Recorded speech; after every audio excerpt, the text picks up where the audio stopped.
à mener. Parce que ma phrase de conclusion, je vais vous la dire tout de suite, rien ne se donne, tout s'acquiert. Dans les années 60-70, beaucoup de nos parents ont quitté un Maroc rural dans une stratégie de survie économique. Ils avaient beaucoup de courage, ces parents de la première génération de l'immigration. On leur rend peu souvent hommage, parfois même on les rit, on s'en moque, on les oublie, on les maltraite. Moi, je voudrais leur rendre hommage.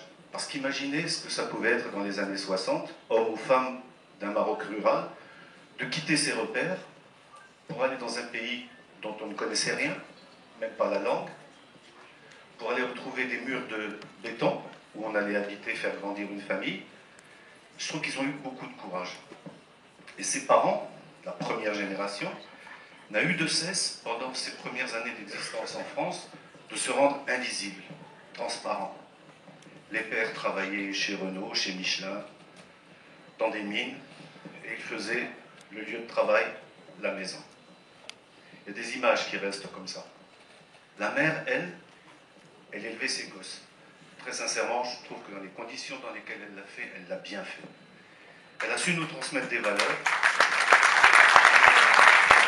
Et ses parents, dont la majorité nous ont quittés maintenant, parce qu'ils sont arrivés à un âge où on quitte la vie, ses parents, c'est quand même grâce à eux qu'aujourd'hui, il y a une diaspora marocaine de quelques 5 millions d'âmes à l'étranger, et notamment en France, qui a gardé, quoi qu'on en dise, des valeurs, qui a gardé un attachement à sa religion et qui a gardé un lien à son pays, le Maroc, qui est quasiment unique au monde.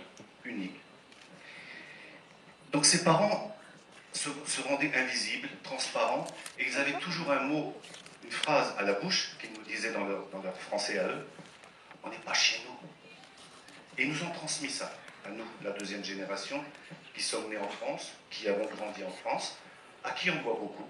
Moi, je dois tout à l'école de la République, et je le dis.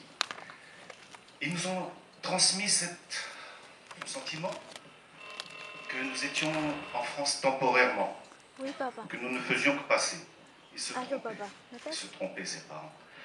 Le père, il avait une idée, c'était ramasser un petit pécule d'argent pour ensuite revenir ici, acheter sa maison, la construire au bled, acheter le hanout, faire son petit business, acheter le garage. Quelques 40 ou 50 ans après, nos parents sont morts à l'étranger et ne sont revenus au pays que pour s'y faire enterrer. Et leurs enfants, nous, la deuxième génération, puis maintenant la troisième et la quatrième, continuons, pour une partie d'entre nous, à vivre là-bas. On est quelques-uns à avoir fait le choix. Je dis du retour, mais en fait, ce n'est pas un retour. J'ai envie de dire, c'est un tour, sans le re. Et dans les années 80, 90, on a compris que la situation que nos parents vivaient dans ce pays d'immigration n'allait pas être la nôtre. Nous ne voulions pas endurer ce que eux avaient enduré. Il y a eu une prise de conscience qui s'est faite dans cette deuxième génération, ce qu'après on a appelé les beurs. Alors beurre, c'est arabe à l'envers qui donne rebeu, et rebeu encore à l'envers qui donne beurre. On était des arabes doublement à l'envers. On a pris une conscience, c'est que en France, nous avions des droits, que nous étions aussi chez nous, et que nous allions y rester. La prise de conscience s'est d'abord faite, et c'est souvent le cas, par l'aspect culturel. Si je vous parle de certaines choses, vous, ça va vous paraître de la préhistoire. Pour moi, c'est encore hier. Par exemple, on a vraiment révolutionné la musique française dans les années 80 grâce au rail. Les Cheikh Khaled, les Cheikh Mami, les Cheikh Kharamiti. Alors nous, Marocains de France, on était un peu frustrés parce qu'on voyait tous ces jeunes chefs qui montaient, qui étaient tous d'origine algérienne, mais on s'est vengé, on s'est rattrapé.